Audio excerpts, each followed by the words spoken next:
Good afternoon.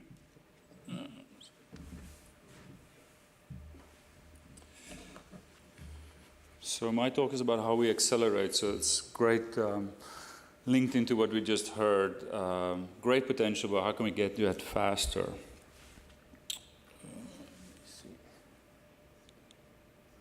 So why do we need this transition? Why is it important for companies, for the planet, society? And also, how do we then accelerate it? And then I want to show you actually how it would look like if you did that.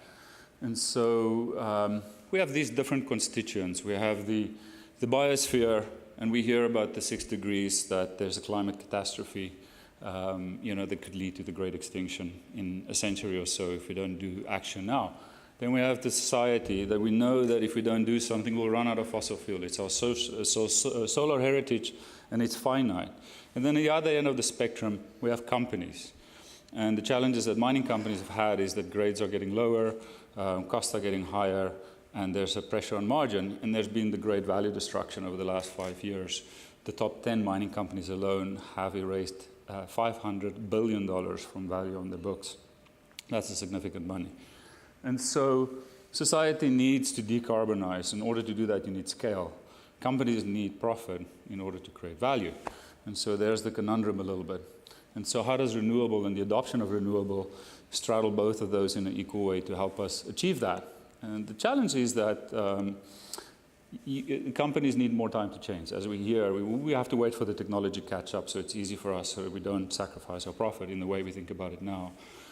The unfortunate thing is that society and companies are not the timekeepers, but the biosphere is the timekeeper. So we're running against the clock, and then the debate is always, how well can we predict what the clock is saying in terms of when we need to do the action and where is the risk the biggest. And so if we do it too fast from a society perspective, we'll run out of resources and we look like Easter Island. Before we get to the solution, we've already crossed the threshold. And for companies, if you do it too fast, it'll be too expensive, and you'll go bankrupt before you actually get value from it. So that's a bit of a conundrum, right? And so on the other side, if you wait too long for society, we won't make the impact, and we'll be recipients of this climate catastrophe that people are talking about now. And of course, for companies, if you wait too long, you're going to have the certainty of, low battery costs, renewable integration. It's all going to work really nicely, but you're going to live in profitless prosperity, and there's not going to be value creation. And so the companies we consult for are the ones that's interested in creating value for their stakeholders. The challenge is we also live in the biosphere as participants in society. And so how do you balance those two things? And so my question is there a Goldilocks zone where you can't wait too long, so that if you wait too long, there's no value, but if you go too early, then there's no value either. So what is that place in between? And this is Michael Jackson's song, "If you want to change the world, start with the man in the mirror." And so the challenge is that the evolution have hardwired us in terms of how we deal with risk. And you will recognize many of these things. So we have these cognitive biases in our primitive brain that we really subconsciously are falling prey to, and we can't get away from it. So there's loss aversion. We know that you are 4 to 5 times more likely to avoid a loss than to let go of a potential gain. The other thing is regret avoidance. How many times we say, well, I've made this investment, we'll wait till this investment rides out. Or your own stock exchange, you made investments and it doesn't look so good. What do? You tend to hope that it will turn around. People are not very good at managing risk for many of these biases. We've heard the American election, which was all about framing. How you frame things changes people's perception, and then that changes how they react, specifically to risk. The planning fallacy is that, once the solar kicks in and the battery prices are low, we'll just do that and we'll adopt it rapidly. So we are overestimating our ability to change. And overconfidence about the past, maybe we don't have to change. We've been through these cycles before. We've always come back and survive, and the market needs our products, so the price will have to adjust, and we'll make money again because they need us. And then the last one, confirmation bias. You will always go and look for the evidence for the stuff that aligns with what you already think you know. And so now put all of these things together, and you think about the adoption of renewables, you think about the issues that we're dealing with in society, and you now can see how difficult it is for you to understand how this uncertainty in the future will resolve, and therefore how you need to make decisions. And value is all about the trade-off between returns and risk. It's not just all about how much money we can make, but reducing risk has also got value. And so how do we do that? So there's reason to be optimistic in my view, and we've heard this before. What you may have not seen is this data presented as a logarithmic curve. You'll see the actual bar charts coming down, and when it goes to the bottom, it seems like it's flattening out. But in actual fact, it's not flattening out. And this is a log curve of the price of solar coming down. And this you would sort of link to something like a Moore's law, which is an exponential law we know. There's a similar law that it's called Swanson's law. It's the SunPower CEO that quoted this. So every 2 years or so, you get a 20% reduction in the cost of solar. And so you could see we're now at 2016. It's about 300 gigawatts of solar. And the price is now around, let's say, 40 cents or so for the panels. So that gives you real good sense of optimism for if that trend continues, which it seems to do for many decades. No reason to say it won't continue. Where would it lead to? And so what we're seeing is the problem as well with forecasting.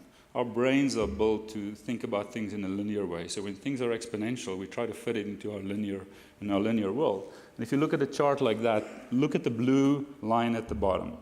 And if you had to ask, how do you predict this future from that history, that's kind of how you would predict it. It seems like a good fit.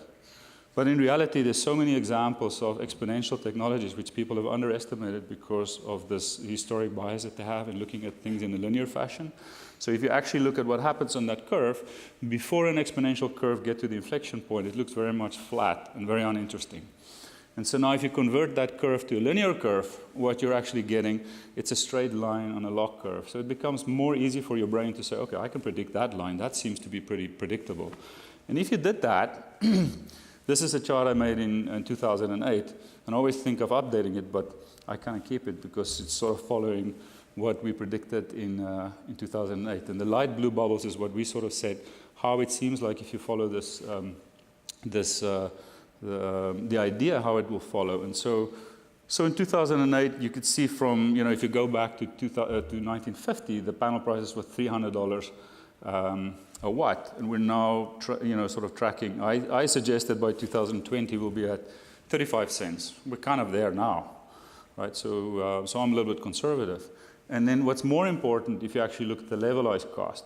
Now, this is not biased by any technology. This chart does not tell you which companies or which solar technologies will be the ones that will actually achieve these prices. It just says, what is the performance to cost for energy from solar?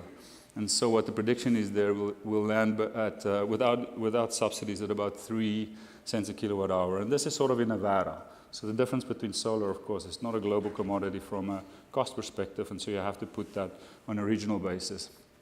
If you actually looked at that and we projected what the capacity would look like, I suggested by 2020 we'll have 3 times the amount of solar that we have invested now.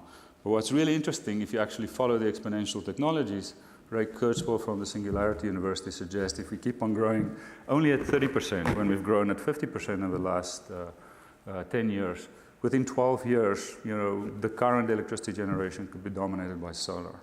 These exponential numbers, if you continue to grow at 30%, and even if it slows down to 10 or 15%, we're talking very significant growth as you go through those inflection points. What that means is, as a mining company and as our clients, you see the potential before other people see it. It creates the opportunity to create value, but you cannot necessarily exploit that if you wait for it to be obvious for everybody. Then what's going to happen, people are going to mass adopt this, and everybody's cost is going to go down. If the cost curve comes down for everybody, the market clearing price for your commodities come down as well. And we're right back where we started. We've gone full circle, and now we all have solar, and it's good for the society, but it's not great for shareholders. And so, so how do we then accelerate this adoption? And so, if I go back, so innovation is about breaking trade-offs. Strategy is about staying within the limits of the current trade-offs and trying to just optimize better. When you talk about innovation, you're really trying to break those trade-offs and do something completely different. And here's a couple of things that if you talk to mining companies, that sort of became sort of the accepted rule of thumb. Bigger is always better because we drive unit costs down through economies of scale. We've heard multiple times that mining companies utilize their assets better if they're on 24/7. Because the fuel is available 24/7 that we have now, so that makes most sense. And then, of course, it's all about increasing recoveries, especially in a world where the grades are going down. Now you're going to chase every bit that you can find in that ore as hard as you can because you're moving so much in order to get that ore. You can't afford to waste anything. That's the paradigm that's driving how companies build their strategies in mining today. And what that leads to is basically this transition over time, where you say, today we have electrical and mechanical work. So mechanical would be the trucks, and electrical typically the processing plant. That creates a demand for energy, either in fuel or electricity. And then we throw it over the wall and say to the energy manager, this is what you have to provide. We'll design the mine, we'll think about everything other than energy, and in the end, the energy becomes a slave for what the work requires. And so now what we're saying is, yes, but we've got to change our energy mix. So what we're doing is we're saying, let's start adopting the renewable generation. Storage is important, but it's a little bit expensive right now. So that's about a 20% maximum penetration we can get. And every time when it becomes a little bit cheaper, we can get a little bit more.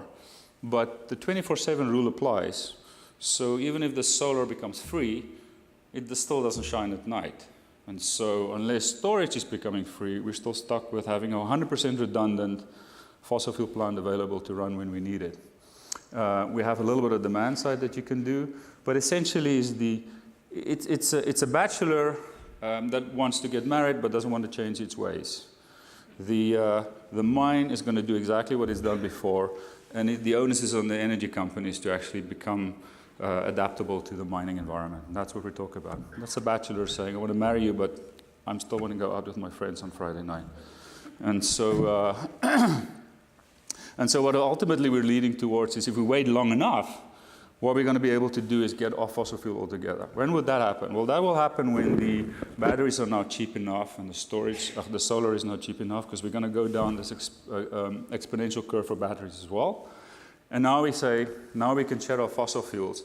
And look at that. All along the way, we didn't have to change anything in the way we do business. Mining stayed exactly the same. The onus was on the supply of energy to jump through all sorts of hoops to actually gain our attention. I'd suggest there's a different way to do that. But you have to think a little bit differently. And so the different way is if you can try and accelerate and do things now with technology that's available today, you'll have to do what people do when they marry. They compromise. And they compromise for the aim of, being together as a couple is better than being separate. And so, but you have to change. Friday night with the boys may not happen, but you'll get something in return that may be much better. And so what we're doing here is we're saying we should not think about energy being the slave of work, but we should rather think about that as a partnership. Today it's very expensive to save electrons, but it's very cheap to save work. You can create a stockpile and say, I'll process that stockpile when the cheap energy becomes available. It's very cheap to leave the stockpile there. You just have to change the process. So there's companies that are doing things like that now. They do the high-intensity energy work during the day and the lower-intensity energy during the evening. And in that way, they gain access to cheaper energy by changing the way that the processes work. Demand-side management is another one. You can now get control over your electric loads in a way that you possibly couldn't do before. There's a digital grid and automation and digital technologies that now allow you to manage the smaller loads very dynamically. There's many interruptible loads that people have just ignored. So you can manage the demand and voltage fluctuation on your mine very easily by controlling those loads and then balancing out with the more essential loads. And in that way, be more dynamic as you relate to the flexibility that's required with renewables. And so here is a way that you can actually now say, we think it's possible for you to go to 100% renewable without waiting for the technology to provide all the solutions. You actually have to start thinking differently about how you actually benefit from the resource that's available today. And so typically what you get is we think in terms of risk, right? So we have to anticipate how the future is going to look like. And unless you feel certain about the decision, you're not going to make it because of all those cognitive biases I described before. And you will do this without consciously thinking about that. That's how our brains are wired, right? So typically when you think about the economics of a solar plant, if you don't want to go 100% renewable, you're sort of at the life of mine phase. You build very big models and you look at the life of the LCOE over the life of the mine. But you've done all your calculations, you feel very good, it looks very cheap. And then you go to the technical plant manager and say, okay, we should implement this. And he's going to say, okay, whoa, like I'm operating in the 15 minutes and below, in the second and below. And when I look at the characteristics of what you're trying to sell me, it doesn't look so great over there because I'm used to nice and stable, and you're giving me nice and stable over 20 years, but nice and flexible potentially over the short term. It doesn't work so well. So what you do when you do the economics, you look at combinatory complexity. You say, what's the best combination of things that I put together? Batteries, solar, wind. What's the combination over the long term that makes the most economic sense? But when you start to deal with the technical side on the real-time basis, you're asking, how do these things work together in real time? So that's a dynamic complexity. And dynamic complexity has to do with weather patterns and uncertainties that you don't find in the way that you actually look at fossil fuels. And that creates uncertainty, goes back to your Hawkins biases, and people say, it cannot work. I have to wait for batteries, right? And so the only way to resolve that, what we have done is to actually get a model that helps you understand these risks better. It's like walking with your eyes closed and you know there's a cliff somewhere. You will walk really far from the cliff because it's the safest way to do it. As soon as you have a flashlight and you have glasses and there's a spotlight, you will walk on the edge of the cliff because you can see it. Now you can manage it, you understand it, and you can make a decision about risk. And the better you understand risk, the sooner you can make a decision to adopt it, and the more value you can extract by doing it, and the more value creation you can gain. If you wait for all the risk to be resolved, there will be a big adoption, but no value. And so what we're doing is we have created an integrated framework that looks at the opportunity, the resource, because unlike fossil fuels mostly, this is going to be very client-specific, very mine-specific, very location-specific. But that's where the value lies, to be able to customize a solution that only works in that mine, and it works so perfectly. But it's a process, right? We're not trying to solve the industry issue when I deal with clients. We're trying to solve that mine's problem and get that mine to be the cheapest, most valuable mine. And you do that by understanding the economics, all of the stuff that we're talking about, different business models, but also the technical. And then you also look in the context of the company as a portfolio. Sometimes you're okay to actually do a mine where the returns are not that great if the returns on another mine is better. And as a partnership, you can then bundle those things together and say, in actual fact, the portfolio makes sense. So there's many ways to balance that risk. But one thing that we did find that in order to have a level of comfort to do this, you really need to run a simulation model. And the challenge with all of these models are that you cannot work on the annual basis. You cannot even work on a sort of the hourly basis either. You have to have models that can simulate on the below 15 minutes into 1 second. And so we have a dynamic model that you can build, and you can run this now. You can say, I'm going to put the weather patterns in, the known weather patterns over the last 4 years. I know what the load was over the last 4 years. And I can run these models to say, if I structure the plant like this and I run it, where I'm going to run out of supply of energy in my mix. And you say, oh, geez, I need a battery to overcome these few minutes where there's variability in the load. And so you go back and forth and you say, okay, I'm going to add a battery. But now at some point the economics are not going to make sense. Oh, okay, then can I change my process? Can I shift processes to get more? And so you go on, and it's an experimentation. It's experiential, but you're using very sophisticated simulation technology to resolve those uncertainties that you cannot resolve in your head. It's too complex because it's dynamic complexity. And that's how we work with clients in trying to do some of those things. So the idea would be that allows you to now look towards the future much longer and resolve strategic risk. If you don't change fast enough, you're going to be exposed to things that you won't be able to catch up on later. But instead of taking a huge operating risk with things that will kill your plant and your mill, you have to simulate stuff in order to reduce that operating risk. And once you find that there's a plausible solution, then you can, with confidence, scale really fast so that you can get those financial returns. Your brain and your emotions doesn't allow you to go through this and make these decisions. You have to use sophisticated tools that confront you with the realities of your assumptions in a way that's very similar to the real world. And only then can you learn. And so the last few slides, well, this would be then a way how you would approach doing that. You don't have just operating mines. Like Russell said, you have your closed mine sites, which if nothing else is valuable for experimentation. You got to keep on learning how solar renewables fits into your current operations, your paradigm of operating. And then, of course, you have your operating mines, and then your new projects. On the new projects, you can apply what you've learned and basically leapfrog what's happening in the operations now. So that when you now design a new mine, you design a new mine starting with energy next to work at an equal level. not energy following after somebody decided already how to design the mine, but you design it as an integrative system, and then you can maximize the benefits in that location for that mine, for the technologies that is available today, not in general. And that's sort of the that's sort of the things that we work with, and fortunate to work with people like Russell at Barrick with, that has an open mind to explore sort of the edges to see what can we do that will bring the benefit to society, because we can adopt renewables much faster, but we don't do that at the sacrifice of profits for the investors. And if you actually think about it that way, renewable energy really can make an impact on all of this. And the sooner you do that, the better. But you can only do that when you have a sophisticated handle on the risk, so that you take the right risk at the right mine in the right time. And you know, Sir Arthur D. Clarke said, if I had to stand up here and explain to you something that seems plausible for you, I would be completely wrong 10 years from now. But if I explain to you exactly how the future is going to look like, you'll laugh me out of the room. And so kind of that's a bit of a conundrum when you think about innovation, how to do these things. And the idea here was not to sort of sell you a plausible idea, but to sell you something that sits in the middle of that, so that we can actually gain some action and do something. The last few slides is just when we think about mining, again, we don't try to think about it from just the material flow perspective. We think about the integration of information, material, energy in the context of the mine, society, and the environment. It's multidimensional, it's complex, but it's not unresolvable. You have to think about it in that way. And you have to think about the impact of better information on managing that whole cycle of mining and energy and integration of that, smart grids, digital networks, things like that. This is some of the slides you would have seen before. This is just my 3 last slides. This is how a mine looks like today, and I've always looked like. Information system sort of disconnected.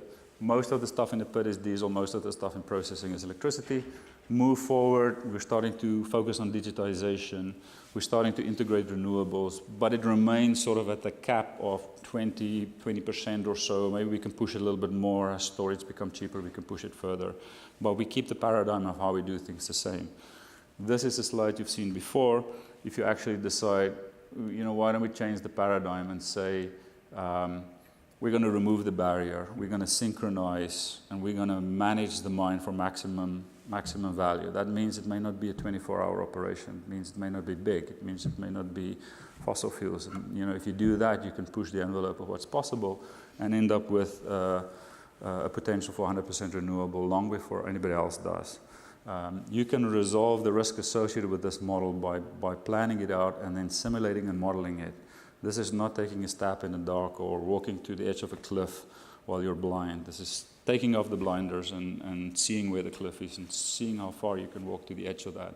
That's what you do when you create value. You solve very complex problems.